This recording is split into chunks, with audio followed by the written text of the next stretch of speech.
You know what time it is! You know what time it is! E-S-T-L-E-S-T-L! And you know what underdogs is? It's a hungry dog! And the second tick away, and the Eagles are alive! Eagles fans everywhere, this is for you!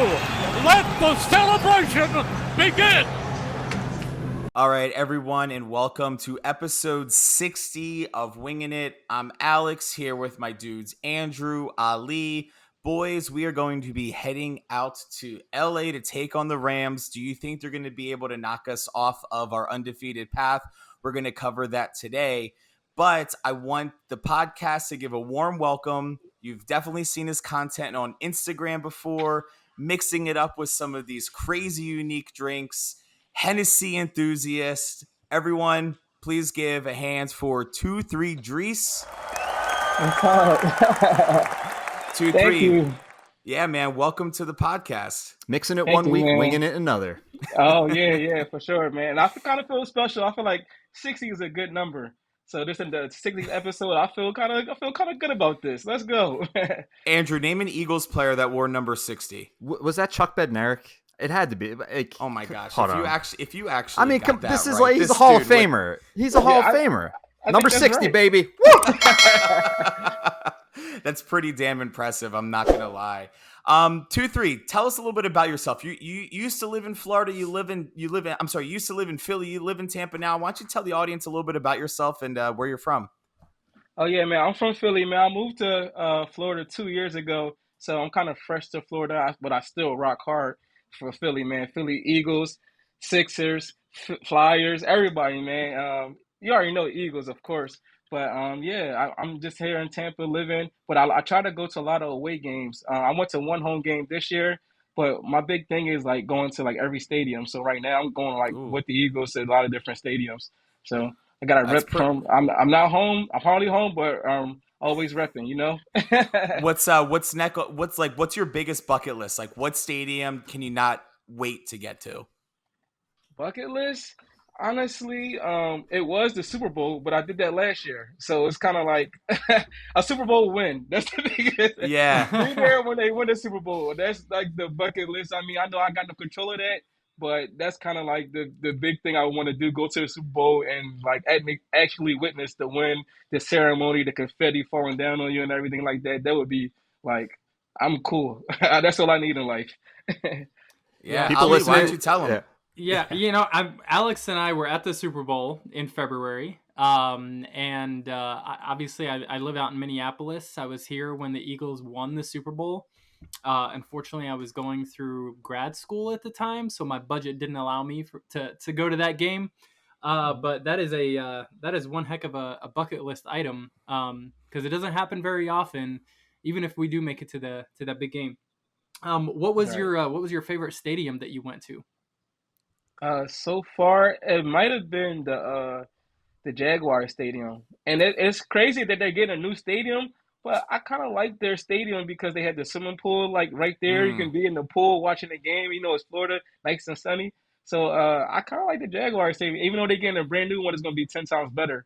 But yeah, but I kind of say like the best atmosphere I kind of been in was New Orleans. It gets so loud in that dome. It gets very loud in Interesting. there. That's why Philly's so much more impressive to me because they're able to raise that decibel level without a closed top. So it's always there's like a little element of cheating when you're at these dome stadiums and it's hard for players to hear. It's like people can't hear. I remember Kirk Cousins last year like trying to get the calls in his helmet and like we're outside. Or was that game in Minnesota? No, it was Eagles fans that were cheering. So it was a home game for us. Yeah. So 2-3. Tell us a little bit about your content. I've been following you for a little bit, and you always have these like really crazy concoctions. Like it's not like if you want to go to your channel to learn how to make a Long Island's, like you're throwing some crazy addition of like Pepsi or Coke that you can only get in like a few stores and mixing it together with some liquor. But like, tell us the origin story. Like, how did you like come up? How did you start creating content? Give us the background here. So it all started when I was in Philly 2 years ago. Like kind of during COVID, the COVID kicked off a lot of things. So like during COVID, like me and my friends used to come together on Fridays and just like bring something different to the table. We'll just find a random bottom in a store and be like, hey, let's try this, and we sit down, try it, talk about it. Then we was like, hey, let's just make a podcast about it. So we started making a podcast about it and exploring different things, and that's when we started meeting different owners of different brands.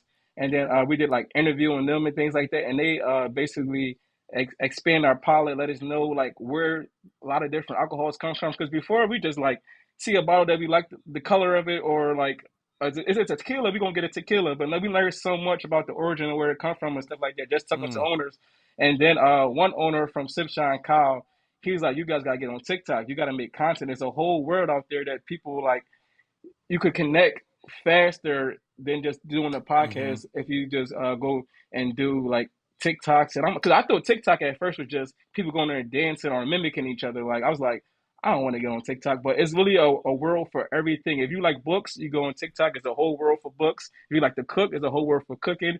For drinking is the same thing. So I met a lot of different influencers around. Like I got some guys. Actually, I went to the Super Bowl with my guy Heavy Hands. He has like 1 million followers on Wow. TikTok, and he's the one that basically like convinced, because he lives in Arizona. He's like, bro, you're coming here, you're staying with me, no matter what. We're going to the game. So like that, if it wasn't for like kind of TikTok, I probably never even made it to the Super Bowl.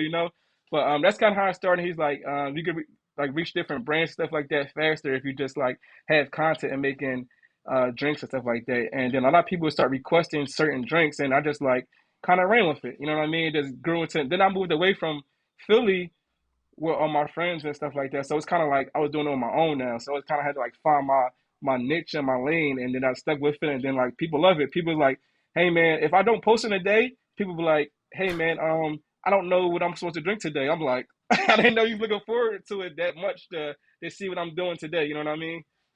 Alex Ali, I don't know if you just heard the man, but it sounds a lot like TikTok might need to be in our near future of exploration. I think we've been trying to hold off on it, but it sounds like this is like it sounds like it might be the most optimal way to get in touch with a base or to gain a following. So 2-3 Dries, I need to know, like, how much time did it take you to get the hang of it? I mean, I'm a millennial. I don't know about you. I feel like it's like I'm a generation too old or something, but that might just be in my head. So yeah, I just kind of want to know about like how you got used to it and like how much of a difference it really made. Yeah, honestly, it's kind of like overwhelming for real, honestly. But I feel like with the TikTok, the reach, it shares it way more than Instagram. Instagram kind of like put it with just your friends, but with TikTok, it shares to like straight everybody. You know what I mean? So learning it, it was kind of like I'm used to the same videos for I use for Instagram as I use for TikTok. So I just uploaded on both. And a lot of brands even reach out to you through TikTok as well. So they see. I feel like I grew faster on TikTok than I did Instagram. So I feel like Instagram reaches the world faster, and that's kind of what we go for. You know what I mean? I feel like if you putting out reels out there, the reels lead to like, oh, you see that one reel. Oh, this look interesting. Then you go to another. Then you go to another one. You go to another one. Like, let me see what these guys talk about. Actually, click on the podcast to watch the podcast, and now you got Yeah. a new person that's interested in what you're saying. So a lot of you guys say a lot of interesting things, especially for Eagles, and you know how big the Eagles fan base is. So just putting out reels and clips and stuff like that out there, what you guys talk about, I guarantee is going to grow like really fast. Yeah, man. I mean, and that's like the cool thing about the era that we're growing up in is more people are getting away from like traditional mainstream TV, and the independent content creators are super popular. You even see a lot of big newscasters or people that have been part of big shows. Like look at Pat McAfee, right? Like he doesn't want to belong to a network because he can just do it everything on his own, and it's cheaper for the network to do it. It's kind of like the new thing. What was that moment you look down at your phone, you see your reach, and you're like, oh crap, like this could actually be something pretty serious? Like tell us about like that actual like moment, piece of content. You saw how many people you reached. Like what did It that look was like? It was actually I was actually in Philadelphia because for my daughters, all my family they still live in Philadelphia, and my daughter turned 2 back in June, and we was in Philadelphia celebrating her birthday because that's where all our family is. And while I was at the birthday party, I seen that like one of my videos hit 1 million, and hit 1 million. I just see Wow. like thousands of people follow. I'm like, what the? And I see brands reaching out to me like before it was just like getting free things and like using the free, like, we'll pay you to do this. And I'm like, what? You'll pay me to do this now? I was like excited about getting the free things, but now it's like the price basically went up. The price basically went up. So once people like us willing to give me a certain amount of money just to show my face with their product, and I was like, oh, this is kind of went farther than I expected. I was just enjoying the free stuff, honestly, but it's a different level now. So 2-3, Andrew mentioned that he's a millennial. I'm a and I'm you're a not. marketer. You're not. As Kanye once said, I guess we'll never know. No, so I think it's interesting because I see from a trend perspective in millennials, right? The alcohol consumption. There's this kind of desire to reduce alcohol consumption, or being sort of like sober curious, if you will. And you see a lot of non-alcoholic drinks pop up. I'm actually curious what gives you inspiration, right? Because like the non-alcoholic components of your drink, the drinks that you create, right? Like these are some pretty crazy concoctions within themselves, right? Alcohol aside, how do you come up with those combinations? Honestly, a lot of comments or a lot of people send me videos. So a lot of these videos is like really not original because somebody sent me a video similar to it. So I just put my own spin to it, put my own personality to it. A lot of times people follow you for your personality. You know what I mean? So I'm probably did the same video with somebody else, but just that they like it coming from me, or that I may do a video that sucked, and like for somebody else to do the same video, it because they like their personality better, it does better. You get what I'm saying?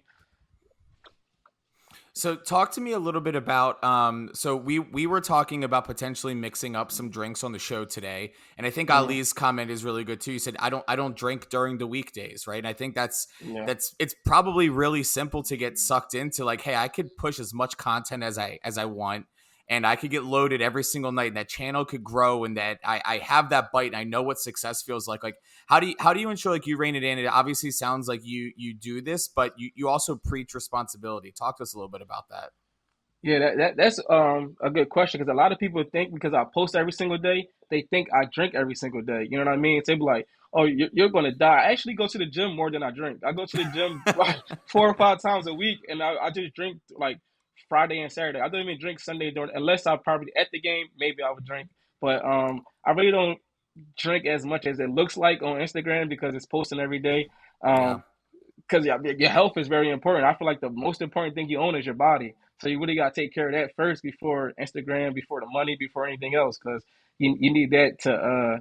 So it's all about just managing your content. For example, I can go to a family gathering and I'll make 10 drinks for 10 different people, but I'll use those videos throughout 10 different days. But you would think it was just for me. I just gave it out to 10 different people. You get what I'm saying? I may sip it and that's like I didn't finish that. That's not saying I finished the drink because I sipped it. I love for anyone who just happens to listen and aren't able to see the visuals of what we're doing right now. Your background right now is incredible. It's just this beautiful showing of a ton of different liquors. Do you have a go-to? Do you have a favorite? What's your thing if you have one? So start doing this. I start noticing like when I go out to get drinks, it's not the same as like you in the house. A lot of stuff is like ordered down or not really what they say it is, especially at some of these like bars. Like it's not really what it say it is. And I can taste the difference now by doing this for so long. But if I could say I had a go to, it'd probably be water. Kevin Garnett would be so proud. Man's got to hydrate. He's going to the gym 5 days a week, man. He's got to hydrate. Honestly, I would probably say like right now it switches all the time. Maybe tequila will be like one like it depends on how I'm feeling that day. Maybe one day it'll be tequila. One day it might be I might just want to sip on some Douce, or maybe some of this you may never seen before. Some of this Coyote Apple right here. This is whiskey.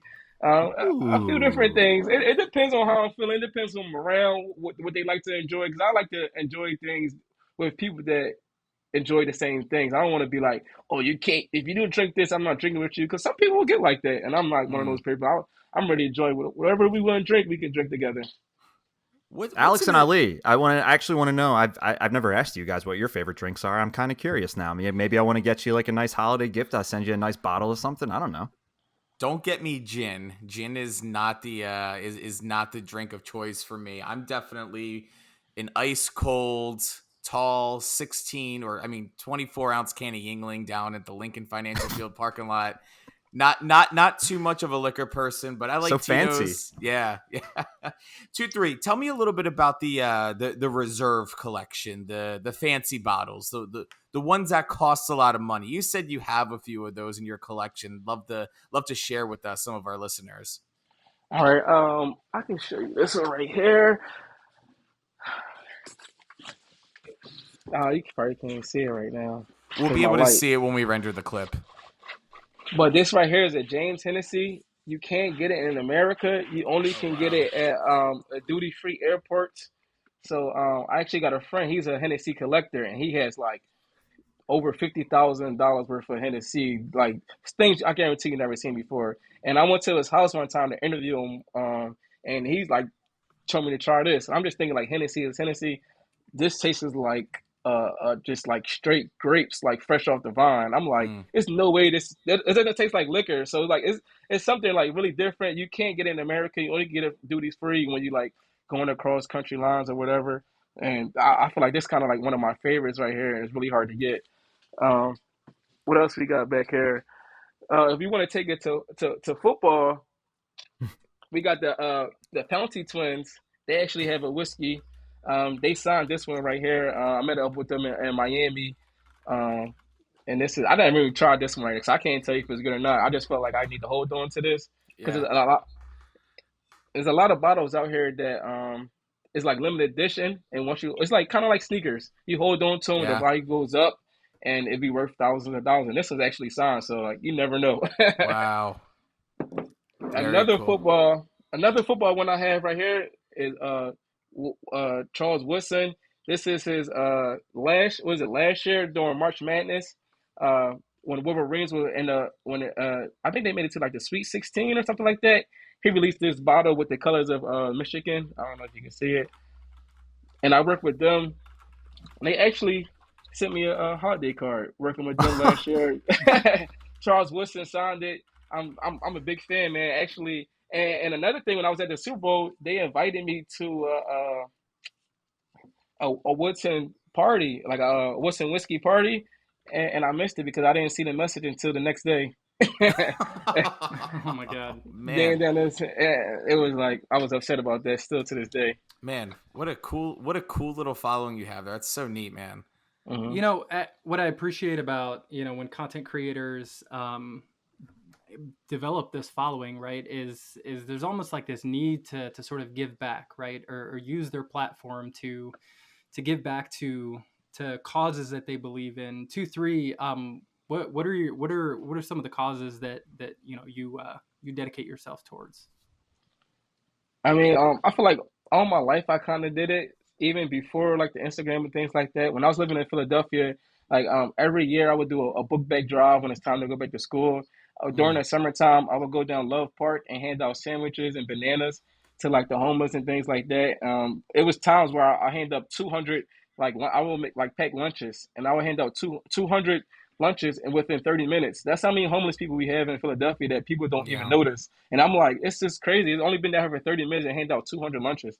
But right now you can see I'm wearing that pink. It's October right now. This month I'm actually doing a 5K, which I do every October.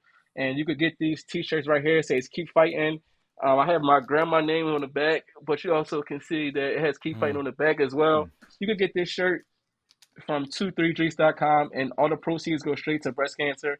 Not even just awareness. A lot of people don't realize when you're doing these 5K walks, the money also goes to people that's fighting, people that can't go mm, to work because they missing work to fight cancer, and they going to chemo and things like that, and they can't pay their mortgage, they can't pay their light bill. A lot of that money goes to that as well. That's something I learned by doing this. I just thought like breast cancer awareness is going to learning how to stop cancer. No, it's actually supporting families when they not able to go to work and support themselves anymore. So that's why I feel like big on doing something and giving back, and that just keeps me going, honestly. That's amazing. That's awesome, man. Yeah. So you said 23drees.com is where they can get that merch? Yep. And also, I also have a hat. I don't have it with me right here, but also on the website, if you don't want the t-shirts only start at like $13, so it's not really killing your pockets or anything like that. I'm really not trying to make any money for myself for it. It's going straight to that, and you get the hats as well. Yeah, well, you definitely have my support. I'll definitely be picking up some stuff and being able to do that. And where can we find if we wanted to donate directly to the 5K? Is it just through proceeds, or is there like a peer-to-peer fundraising site or something that we can push our followers to as well? I can send you that later. I don't have it on like top of my head, but I can send you that later on the actual link for the race. Cool. And if you're watching on YouTube, it's going to be in the video description. Love it. Love it. 2-3, Aleks, Andrew. First of all, this has been a really fun conversation. Yeah. What do you say we transition to another fun conversation? Because we got a football game coming up this Sunday against the LA Rams. Andrew, I'll kick it over to you initially. What are your thoughts on this game? What are some keys to watch out for? Some keys to success, and hit us with a score prediction, man. Man, I don't know. I like this is such a weird year, and I kind of feel the same way I do last week. Ultimately, the Eagles are a better team. They're a more talented team. We're favorited. I know we have to fly across the country. Matthew Stafford he's a very solid quarterback. He's won a Super Bowl. The Rams are 2-2. They're not a complete dumpster fire, which actually going into the year, there were some concerns with them because Cooper Kupp has missed every week so far, but insert, everybody's favorite rookie so far, Puka Nacua. It's fun to say. He's fun to watch.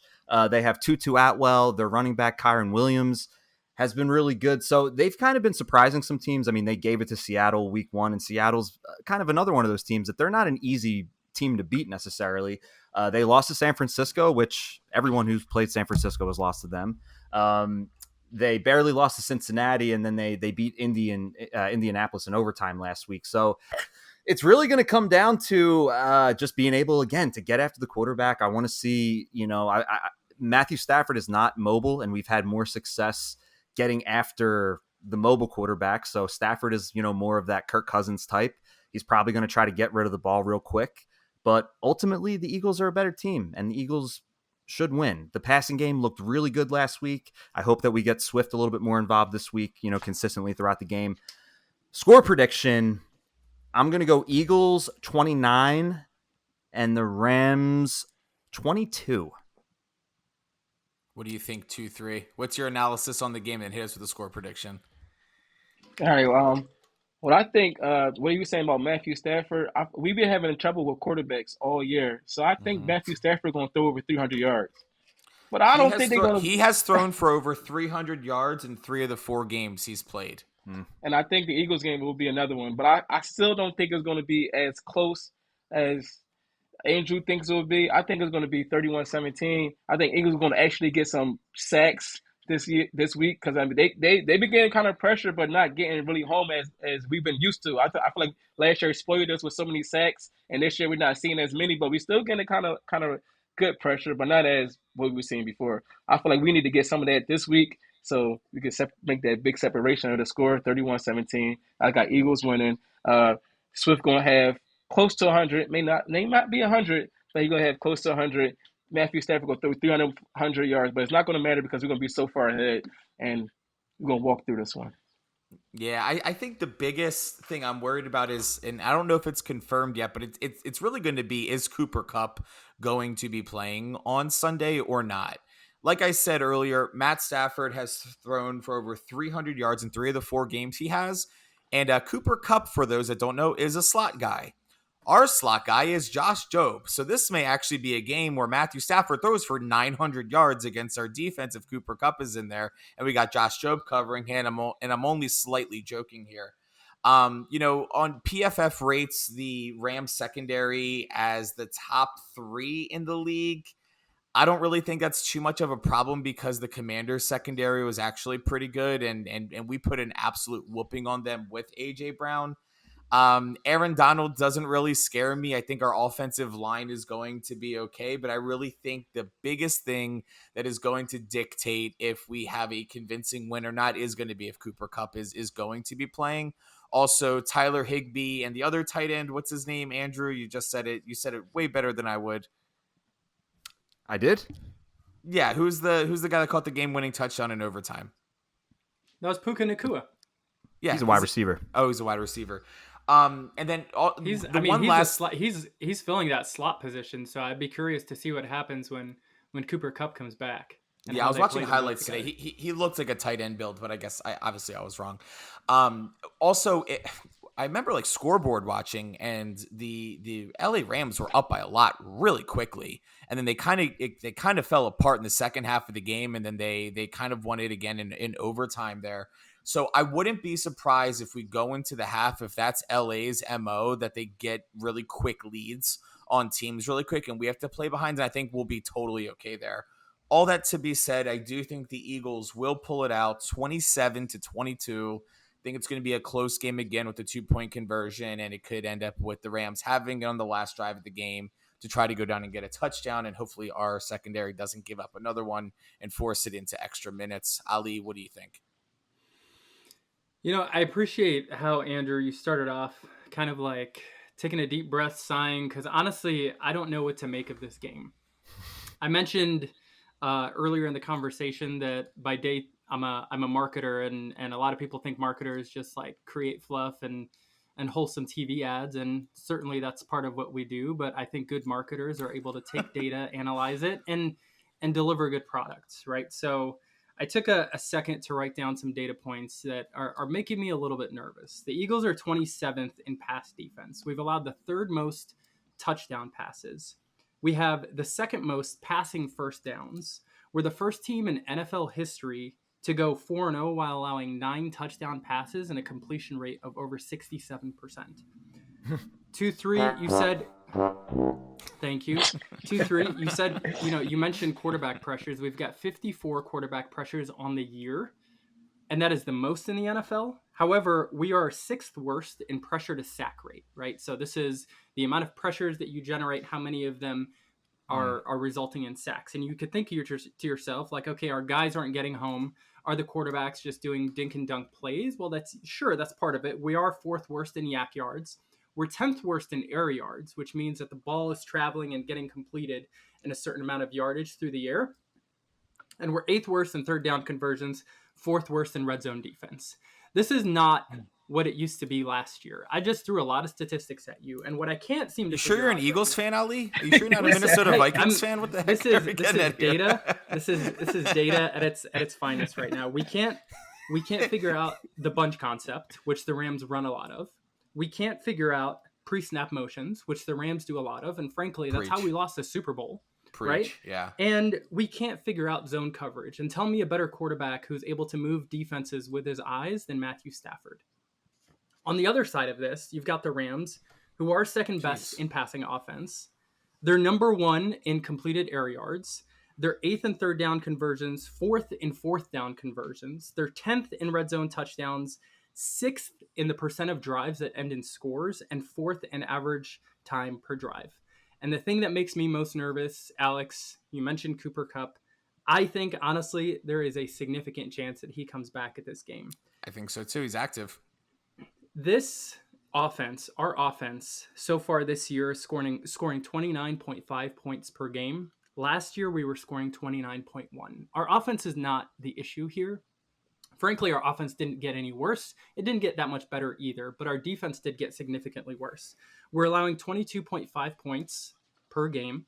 Last year was 19.8. And now I know you could say, like, hey, this is not the same team, like, move on. It's time to get there. But who have we faced? We faced Mac Jones, Kirk Cousins, Baker, who's pretty solid, and Sam Howell.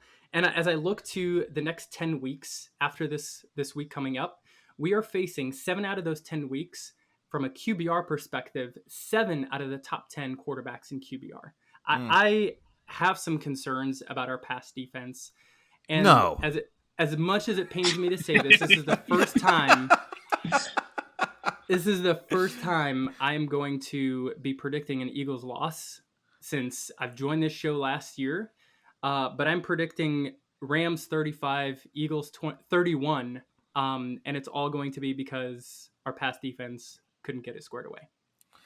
Well, I do think, fortunately, it's only been 4 games. We only have 4 games of sample size. So where these numbers can be a little startling, I think there's still almost 3/4 of the season left, and I'm not willing to just kind of like jump to conclusions on any team to say that the way that they've been performing this first 4 weeks is actually telling the story of what that team is. So I think you brought a lot of good information, and honestly, I give you a lot of credit for picking an Eagles loss. I hate to break it to you, but that's rule number 1 of Winging It is you're never allowed to do that. So this might be your last episode, Ali. No, yeah, it's been good. 2-3. What are you doing? What are you doing on Mondays and Thursdays?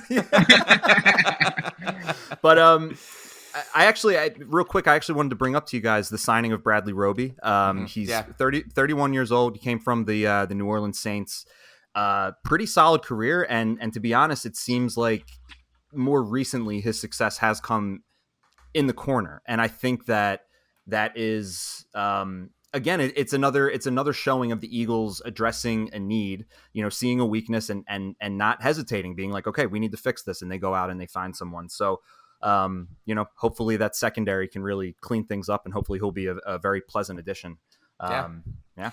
Well, we do have this game. It is going to be a 4:06 kickoff, so I kind of like that we'll be able to watch with just a few other games on, not encroaching to that 1 o'clock spot. So I think it's going to be red zone all morning, flipping over to the Eagles, and then Sunday night, Dallas at San Francisco is going to be a matchup.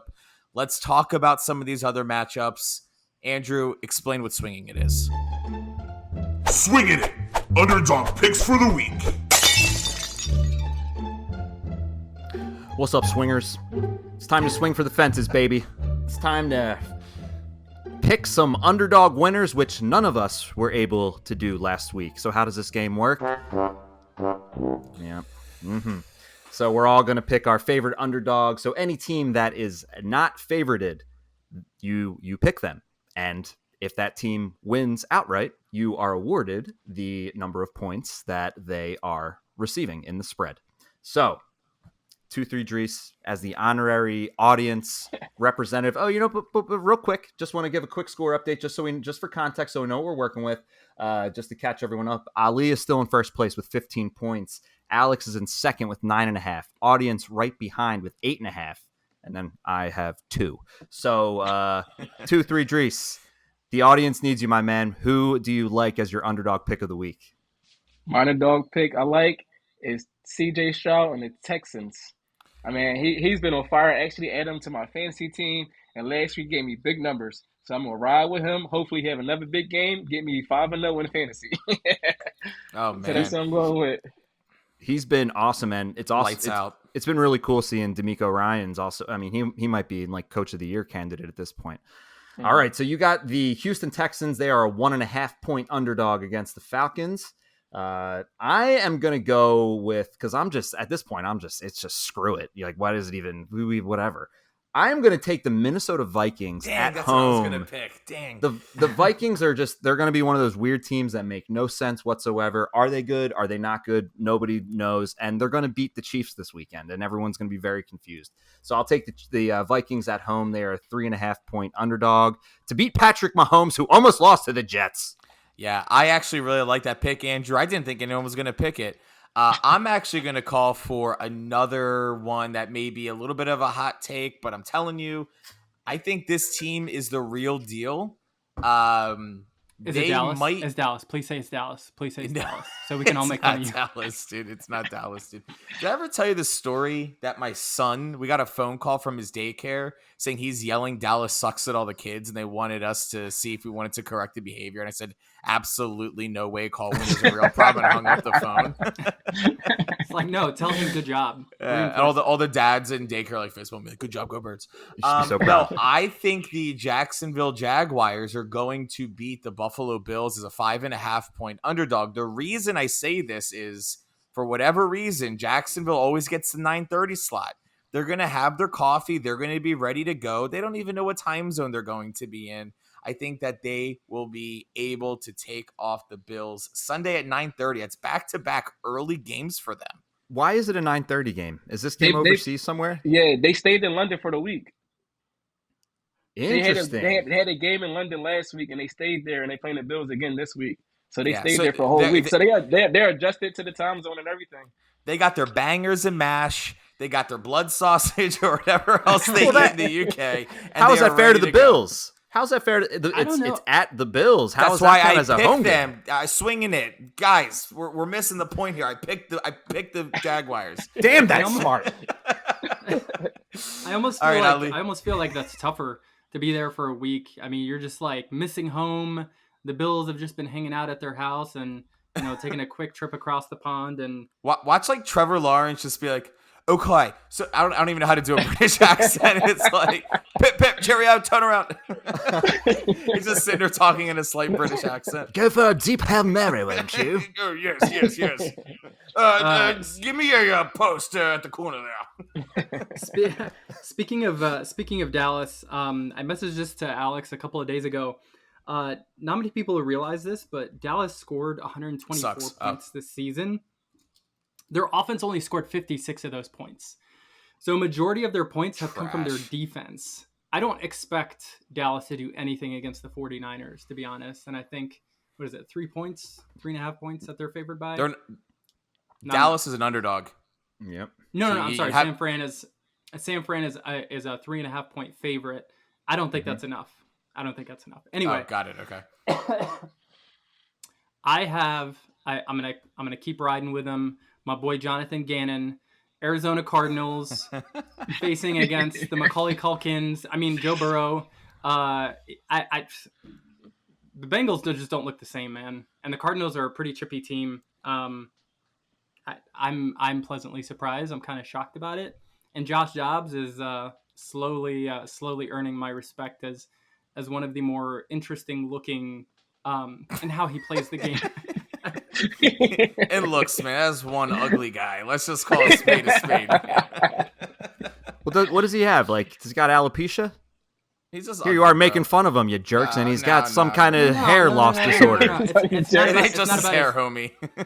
Yeah, Andrew, it's not about his hair. It's his face. It's his face. I don't think he has any eyebrows. He's got no eyebrows. The man's got no hair. Give me the Josh Dobbs. Well, Ali, I hope you're right about your swing and a pick, and I hope that you are very wrong about your Rams over Eagles prediction. But I guess we will find out this Sunday at 4:00. 2-3 Dries, it's been incredible having you on, man. Thank you so much. We'll be sure to blast everything and definitely try to get those sites out, get people donating, all that good stuff. I need a new hat, so I will definitely be in the market. Everyone have an awesome week. About to go tap into Chicago, Washington right now and see what happens in that crap fest of a game. And we'll see you guys next week. Go Birds, baby! Go Birds! Go Birds!